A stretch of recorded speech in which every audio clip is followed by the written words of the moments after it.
그날이 점점 다가오고 있습니다. 저는 매일 아침 묘한 불안감에 휩싸여 눈을 뜹니다. 그 불안감은 가슴 한켠에 자리 잡고 좀처럼 사라지지 않고 있어요. 잠자리에 누워서도 끊임없이 같은 악몽이 저를 괴롭혔어요. 서늘한 공기가 폐부를 스치며 갑자기 울려 퍼지는 경보음과 휴대폰 화면에는 긴급 재난 경보라는 메시지와 함께 도시는 이미 혼란에 빠져 있었어요. 쓰나미 경고, 즉시 고지대로 대피하라. 아무리 예측했던 일이라지만 현실의 30m 파도는 공포 그 자체였어요. 사람들은 고성을 내지르며 도망쳤고 저 역시 공포와 두려움으로 심장이 미친 듯이 뛰고 있었어요. 지금 대체 무슨 일이 벌어지고 있는 것일까요? 여러분의 구독과 좋아요는 저에게 큰 힘이 됩니다. 안녕하세요. 저는 일본 도쿄에서 태어나고 자란 제1교포 카네코 아야라고 합니다. 현재 도쿄에서 내과의사로 일하고 있어요. 제 일상은 끊임없이 찾아오는 환자들을 치료하고 건강을 지켜주는 것이죠. 저는 사람의 몸과 마음을 치유하는 일을 통해 보람을 느끼며 바쁜 일상을 보내고 있어요. 저의 유년 시절은 대체로 평온했어요. 부모님께서는 한국인의 뿌리를 잊지 않도록 늘 말씀하셨지만 동시에 일본 사회에 잘 적응하며 살아갈 수 있도록 많은 노력을 기울여 주셨어요. 저는 그 기대에 부응하기 위해 열심히 공부했고 도쿄대학교 의학부에 입학했습니다. 어릴 때부터 사람의 생명과 건강에 대해 깊은 관심이 있었고 사람들에게 직접적인 도움을 줄 수 있는 직업을 꿈꾸었어요. 현재는 도쿄의 대형 병원에서 내과 전문의로 일하며 환자들을 치료하고 있습니다. 매일 다양한 환자들을 만나고 그들을 치료하며 그들의 삶 속에 조그만 힘이 될 수 있어서 직업적으로 매우 큰 보람을 느낍니다. 하지만 겉으로 보기에 저의 삶은 매우 안정적이고 성공적으로 보일 수 있어요. 도쿄에서의 일상은 늘 분주하고 병원에서도 중요한 역할을 맡고 있어서 바쁘게 지내고 있어요. 동료들과의 관계도 좋고 제 직업에 대한 자부심도 큽니다. 하지만 내면에는 다른 이들이 알지 못하는 깊은 불안감이 자리하고 있어요. 이 모든 불안의 시작은 2011년 동일본 대지진 때문입니다. 당시 저는 고등학생이었고 그날도 어느 때와 다름없는 평범한 하루였어요. 교실 창가에서 수업을 듣던 중 처음엔 작은 흔들림을 느꼈지만 별다른 걱정은 하지 않았어요. 일본에서는 지진이 흔했으니까요. 하지만 곧 땅이 심하게 흔들리기 시작했어요. 창문 밖으로 건물들이 흔들리고 교실에서는 학생들이 소리를 질렀어요. 선생님은 저희에게 책상 아래로 들어가라고 외쳤지만 교실 안은 이미 난장판이었어요. 저는 직감적으로 평소에 작은 지진이 아닌 엄청난 일이 벌어지고 있다는 것을 느꼈어요. 지진이 멈춘 뒤 저희들은 운동장으로 대피했습니다. 밖으로 나오니 곳곳이 뿌연 먼지로 가득했고 도시 전체가 혼란에 빠졌던 것 같았어요. 사이렌 소리가 계속해서 울려 퍼졌고 공포는 우리를 얼게 만들었어요. 이후 들려온 소식은 더 충격적이었죠. 강력한 쓰나미가 일본 동북부를 덮쳐 수많은 사람이 실종되거나 목숨을 잃었다는 뉴스가 계속해서 방송이 되었어요. 집으로 돌아가는 길도 마치 전쟁터 같았어요. 거리 곳곳에서 사람들이 서로를 돕기 위해 애쓰는 모습이 보였고 붕괴된 건물과 부서진 도로는 제 기억 속에 강하게 남아 있었어요. 부모님과 간신히 연락이 닿으며 무사히 집에 돌아왔지만 그날의 공포는 제 마음에 깊은 트라우마로 남았어요. 그 악몽 같은 경험은 지금도 병원에서 일하면서 지진 경보가 울리면 가슴이 쿵쾅거리며 두려움에 떨게 됩니다. 의사로서 환자들의 건강을 책임져야 되는데도 불구하고 머릿속에서는 끊임없이 혹시 지금 큰 지진이 일어난다면 어쩌지라는 생각이 떠나질 않았어요. 늘 대피할 경로를 머릿속에 그려보고 병원 건물이 안전한지 그리고 동료들과 함께 어디로 피신해야 할지를 미리 계산하고 있는 저 자신을 발견하곤 합니다. 의사로서 환자들에게 차분한 태도로 진료를 해야 하지만 내면 깊숙이 자리한 트라우마는 일상생활 속에 늘 저를 괴롭히고 있죠. 이 불안은 제 일상 속에서 계속 이어지고 있어요. 도쿄의 평화로운 풍경도 언제 깨어질지 모른다는 불안으로 바라보게 되었어요. 바쁜 병원 생활 속에서도 환자들을 돌보는 순간에도 그날의 기억은 저를 따라다니며 제 마음을 두렵게 만들곤 합니다. 지진과 같은 자연재해는 저에게 과거의 사건이 아닌 언제든 다시 찾아올 수 있는 현실적인 위협으로 남아있어요. 그렇게 하루하루를 지진의 트라우마 속에서 살아가고 있었습니다. 그러던 중 병원에서의 진료를 마치고 오랜만에 친구와 저녁을 함께 하기로 했어요. 고등학생 때부터 친했던 친구는 지금 출판사에서 일하고 있는데 저희 둘 다 바빴기에 한 번씩 시간을 내어 만나곤 했죠. 그날도 도쿄 시내의 작은 카페에서 만났어요. 저희는 카페에서 함께 커피를 마시며 이야기를 나누었어요. 친구는 출판사에서 진행 중인 새로운 프로젝트에 대해 이야기했고 저는 병원에서 겪은 일들을 들려주었어요. 서로의 근황을 이야기하던 중 갑자기 친구가 조심스럽게 물었어요. 카네코, 혹시 내가 본 미래라는 책에 대해 들어본 적 있어? 저는 처음엔 친구가 늘 하던 책 이야기인 줄 알았어요. 친구는 출판사에서 일하니까 새로 나온 책 이야기를 자주 꺼내곤 했거든요. 저는 그저 가벼운 만화책 이야기일 거라고 생각했어요. 하지만 친구의 표정은 조금 달랐습니다. 무언가 심각한 주제를 꺼내려는 듯한 얼굴이었어요. 사실 이 만화책이 예언서로 유명한 책이야. 저는 순간 멍했어요. 예언서라는 단어가 생각지도 못한 방향으로 대화를 틀어버린 거죠. 저는 어리둥절한 표정으로 친구를 바라봤고 친구는 말을 이어갔어요. 이 책은 1999년에 발간됐는데 놀랍게도 2011년에 동일본 대지진이 일어날 거라고 예언했어. 그리고 더 놀라운 건 2020년에 전염병이 전 세계를 휩쓸 거라는 예언도 있었지. 그게 다 맞아떨어졌다는 거야. 순간 저는 그날의 끔찍한 기억이 떠올랐어요. 2011년 동일본 대지진 그날 교실에서 겪었던 공포와 혼란이 다시 한번 제 마음을 뒤흔들었어요. 지진 이후의 혼란과 불안 속에서 생존했던 기억이 제 머릿속을 스치듯 지나갔어요. 순간적으로 두렵고 무서우면서도 동시에 그 말이 믿기지 않았어요. 에이 설마 만화책이 그런 걸 어떻게 예언해? 저는 어색하게 웃으며 대답했어요. 저는 두려움을 감추기 위해 일부러 안 믿는 척하며 시선을 다른 곳으로 돌렸죠. 하지만 친구의 표정은 여전히 진지했어요. 나도 처음엔 못 믿었지. 근데 정말 그럴 수도 있지 않을까? 예언 같은 건 믿기 어렵겠지만 책에 적힌 내용들이 너무 정확하게 맞아떨어져서 계속 화제가 되고 있었거든. 한번 읽어봐. 그냥 우연일 수도 있지만 책을 보면 조금 다른 생각이 들지도 몰라. 저는 잠시 말을 잇지 못했어요. 친구가 권하는 책 이야기는 단순한 호기심으로 끝나는 문제가 아니었어요. 2011년의 그날이 너무나도 생생하게 떠올라서 다시금 심장이 빠르게 뛰기 시작했어요. 내가 본 미래라는 책이 진짜라면, 그리고 그 책의 예언들이 실제로 일어났다면. 하지만 의사로서의 이성적인 판단이 저를 붙잡았습니다. 예언서라니 그저 미신에 불과한 이야기일 테지. 그럼에도 불구하고 친구가 말한 2011년 대지진과 코로나19 팬데믹이라는 현실의 사건들이 책 속에서 예언되었다는 말은 쉽게 잊혀지지 않았어요. 집으로 돌아오면서 저는 계속해서 그 책이 떠올랐어요. 만약 그 책이 단순한 우연이 아니었다면 2011년의 대지진으로 겪은 불안과 트라우마가 다시 떠오르면서 혹시 이 세상에 우리가 알지 못하는 무언가가 존재하는 것은 아닌지 계속 고민하게 되었어요. 그날 집에 돌아오자마자 저는 궁금증을 참지 못하고 내가 본 미래라는 책을 구해서 읽기 시작했어요. 진실이든 우연이든 그 책이 제게 어떤 답을 줄 수 있을지 궁금했거든요. 작가 타츠키로는 자신이 꿈에서 본 장면들을 만화로 그렸다고 말했지만 그 속에 담긴 내용은 단순한 꿈 얘기가 아니었어요. 예언처럼 적혀있는 내용들은 실제로 일어났던 사건들과 끔찍하게도 일치했어요. 책을 넘기던 중 제 시선을 멈추게 한 문장이 있었어요.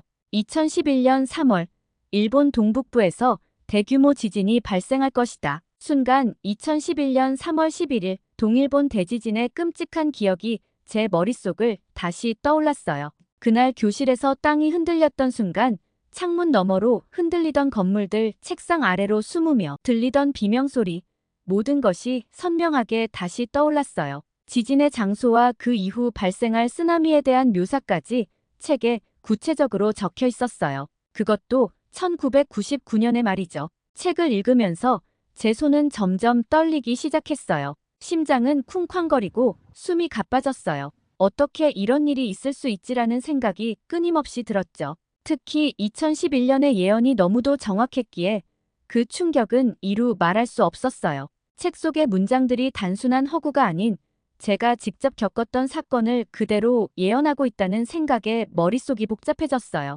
그리고 그 예언은 2011년 지진만으로 끝나지 않았어요. 책 속에는 2020년에 전 세계를 휩쓸 전염병이 발생할 것이라는 내용도 담겨 있었어요. 2020년 전 세계를 덮칠 감염병이 사람들 사이에서 빠르게 확산될 것이다. 그 문장을 읽자 저는 다시 한번 멍해졌어요. 2020년 우리는 정말로 코로나19라는 거대한 전염병을 직접 경험했죠. 책 속의 예언은 또다시 맞아떨어졌던 겁니다. 사람들 사이에 퍼지는 공포와 혼란, 그리고 그로 인해 바뀐 세상. 책을 읽으면서 제 마음속에 남아있던 불안과 두려움이 다시금 표면으로 떠오르기 시작했어요. 2011년 동일본 대지진 때의 공포가 아직도 제 안에서 치유되지 않은 채로 남아있다는 것을 새삼 깨달았어요. 대지진 이후에도 이어진 여진들, 그때마다 심장이 멎을 듯한 공포, 그리고 2020년의 코로나19 팬데믹, 이 모든 예언이 맞아떨어진 것을 생각하니 저도 모르게 책을 덮고 말았어요. 더 이상 읽을 수가 없었어요. 제가 겪은 두 번의 충격적인 사건, 2011년의 대지진과 2020년의 팬데믹, 이 모든 것이 예언된 책 속에 이미 쓰여 있었다는 사실은 저를 깊은 혼란에 빠뜨렸어요. 과연 이것이 단순한 우연일까요? 아니면 정말로 미래를 볼 수 있었던 걸까요? 이 책이 진짜인지 아닌지 확신할 수는 없지만 이 예언들이 맞아떨어졌다는 사실 하나만으로도 제 마음은 다시 불안과 공포로 가득 찼어요. 과거의 트라우마와 미래에 대한 두려움이 섞여 다시 제 일상 속으로 밀려오는 느낌이었어요.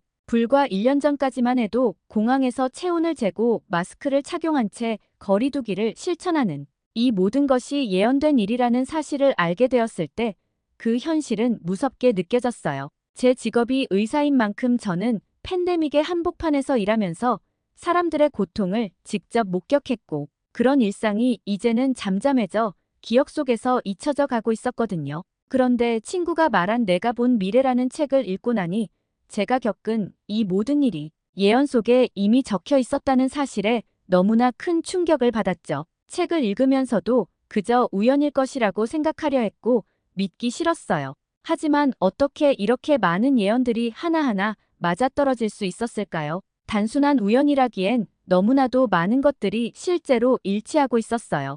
특히 예언들은 제가 직접 경험한 사건들이었기에 저에게 그 무게는 상상 이상이었어요. 저는 동일본 대지진과 코로나19 팬데믹을 직접 겪은 당사자였기 때문에 책 속 예언들이 저에게 주는 두려움은 엄청났습니다. 손이 떨리고 마음속 깊은 곳에서 불안이 끊임없이 커져갔어요. 친구가 갑자기 왜 이 책을 이야기했는지 이제야 알 수 있었어요. 그 책은 단순히 과거의 사건들을 예언한 것이 아니라 미래에 벌어질 사건에 대한 경고를 담고 있었어요. 친구는 그날 대화를 통해 저에게 그 중요한 사실을 전하려 했던 것이죠. 2025년에 있을 또 다른 재앙에 대한 예언이 바로 그 내용이었습니다. 책을 읽어나가면서 저를 가장 두렵게 만든 부분은 바로 2025년 7월 5일에 대한 예언이었어요. 작가 타츠키로는 그날 일본과 필리핀 사이의 해저에서 거대한 쓰나미가 발생할 것이라고 경고하고 있었어요. 책 속에서 묘사된 그 쓰나미는 높이가 30m를 넘을 것이며 2011년 동일본 대지진 때의 쓰나미보다 3배나 강력할 것이라는 내용이 적혀 있었어요. 이 문장을 읽는 순간 저는 심한 울렁증과 두려움으로 숨쉬기가 어려웠어요. 과연 이 예언이 실제로 일어날까? 저는 그날이 점점 다가오는 것이 두려웠습니다. 이미 2011년과 2020년에 대한 예언이 정확하게 맞아떨어졌기에 남은 예언에 대한 불안은 더욱 커졌습니다. 마치 그날이 다가올수록 제 앞에 거대한 괴물이 나타나는 것처럼 느껴졌어요. 하지만 이 책을 읽으며 제 내면의 두려움은 점점 커져만 갔어요. 2011년 대지진의 충격은 여전히 저의 일상 속에서 흔적을 남겼고 이제 2025년의 예언이 저를 더욱 불안하게 만들었어요. 그날이 다가오면서 마음 한편에 언제 닥칠지 모를 재난에 대한 경계심을 떨쳐내지 못하게 된 것입니다. 책 속에 적힌 예언들은 이제 단순한 문장들이 아니라 제 삶을 흔들어 놓는 경고처럼 느껴졌어요. 저는 도쿄에서 의사로서 많은 상황을 겪었지만 2011년의 동일본 대지진을 떠올리는 것만으로도 아직도 마음이 얼어붙곤 해요. 그때의 쓰나미는 제 삶을 완전히 바꿔놓았고 도쿄에서 일어난 여파에도 불구하고 제 주변의 사람들이 겪었던 고통과 상실은 여전히 생생하게 기억나죠. 그런데 책 속에 예언된 쓰나미는 그보다 더 거대하고 파괴적인 재앙이라고 했어요. 그 상상조차 어려운 규모의 재앙이 저를 두렵게 만들었습니다. 책에 따르면 그 쓰나미는 일본 전역뿐만 아니라 주변의 여러 국가들 한국, 중국, 대만, 필리핀, 심지어 인도네시아까지 그 충격을 피할 수 없을 것이라고 경고하고 있었어요. 태평양 연안에 있는 모든 나라들이 이 거대한 물결에 휩쓸릴 것이란 내용이었죠. 쓰나미가 몰아칠 때 거대한 물기둥이 바다에서 솟구쳐 올라 수십 킬로미터 내륙까지 덮쳐온다는 장면이 제 머릿속에 생생하게 그려졌어요. 일본의 해안 도시들이 모두 물에 잠기고 주택과 건물들이 순식간에 강력한 파도에 휩쓸려 부서지는 모습을 상상하자마자 심장이 쿵쾅거리기 시작했어요. 수많은 사람들이 대피할 시간조차 갖지 못한 채 물살에 휩쓸려가는 그 끔찍한 순간들이 책 속에서 너무나도 현실감 있게 묘사되어 있었어요. 마치 그날 2011년의 대재앙이 다시 눈앞에서 펼쳐지는 것 같았죠. 그러나 이번 재앙은 단지 일본만을 위협하는 것이 아니었어요. 필리핀부터 시작된 이 거대한 쓰나미는 일본 열도는 물론이고 한국과 중국의 해안 도시들까지 삼켜버릴 것이라는 예언이 있었습니다. 수많은 사람들이 다시금 소중한 가족과 집을 잃고 그 재앙의 여파는 상상할 수 없는 인명과 재산 피해를 낳을 거라고 책은 경고하고 있었어요. 의료인으로서 상상하기도 싫은 끔찍한 비극이죠. 무엇보다 이 쓰나미가 2011년 동일본 대지진 때의 쓰나미보다 3배나 강력할 것이라는 예언이었어요. 그 당시에도 수십 미터 높이의 파도가 일본의 해안 마을과 도시를 삼켜버렸죠. 제가 대피소에서 본 사람들의 공포에 찬 얼굴들, 파도에 떠내려간 마을들이 뉴스를 통해 보도될 때의 그 끔찍함은 지금도 잊을 수 없어요. 그런데 그보다 더 거대한 파도가 일본을 강타한다면 상상조차 할 수 없는 재앙입니다. 고층 빌딩들이 물에 잠기고 해안가의 모든 것들이 순식간에 사라지는 장면이 책 속에 묘사되어 있었어요. 그저 소설 속 이야기라고 치부하고 싶었지만 2011년과 2020년의 예언들이 이미 현실이 되었기에 2025년에 대한 경고가 단순한 상상이라고 말하기는 힘들어요. 저는 책을 덮고 나서도 그 충격에서 쉽게 벗어날 수 없었어요. 그날 이후로 매일 밤 2025년의 예언이 제 머릿속을 떠나지 않았어요.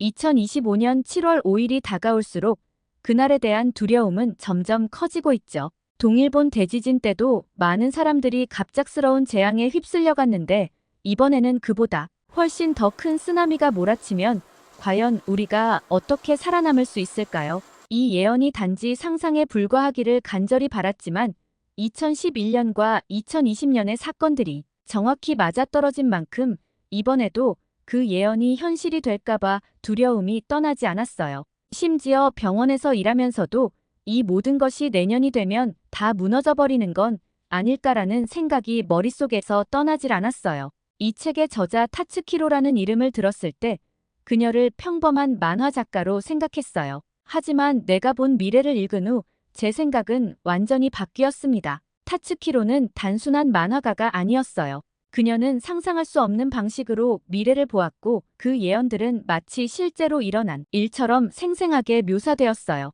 이러한 예언들이 현실화되면서 그녀는 예언가로 주목받기 시작했어요. 본명 타츠키 히로미인 그녀는 꿈에서 본 장면들을 그리기 전까지 조용한 삶을 살았다고 해요.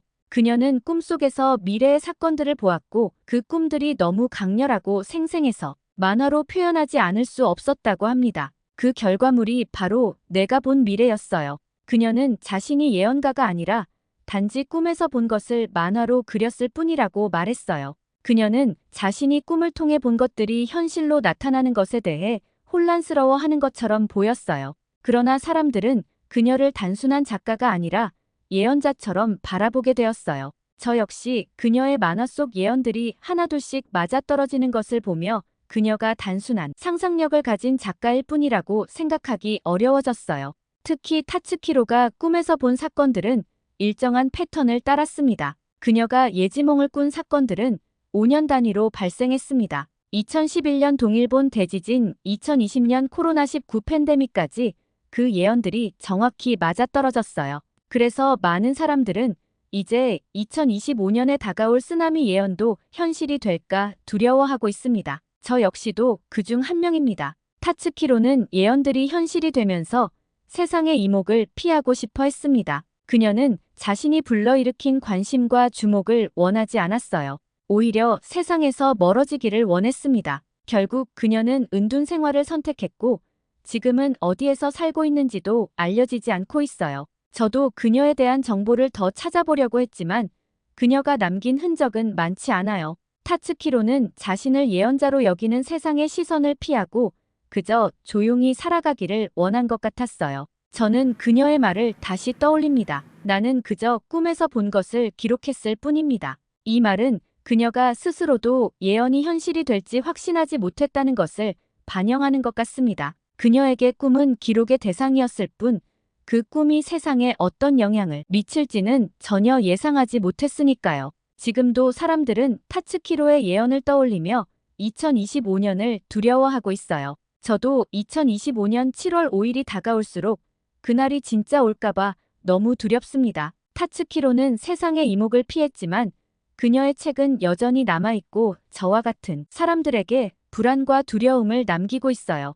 타츠키로의 예언을 읽고 난 후 제 마음속 불안은 점점 더 깊어져 가고 있어요. 의사로서 매일 환자들을 돌보며 바쁜 일상을 보내고 있지만 2025년 7월 5일이라는 날짜가 가까워질수록 그날이 정말 올지 모른다는 두려움이 저를 계속 붙잡고 있어요. 창밖으로 보이는 도쿄의 평온한 풍경조차 이제는 이질적으로 느껴집니다. 사람들은 여느 때처럼 바쁘게 살아가고 있지만 저 혼자만이 다가올 재앙을 불안해하는 것 같았죠. 병원에서도 예전처럼 환자에게 집중하기가 어려워졌어요. 중요한 환자들을 치료하고 필요한 처방을 내리는 순간에도 마음 한구석에는 이 모든 것이 무슨 의미가 있을까라는 생각이 떠나지 않아요. 만약 정말로 내년에 거대한 재난이 닥친다면 지금 열심히 사는 이 순간조차 의미가 없어질지 모른다는 불안이 제 머릿속을 지배했습니다. 이러한 불안은 저뿐만 아니라 한국에 계신 부모님께도 큰 걱정거리가 되었어요.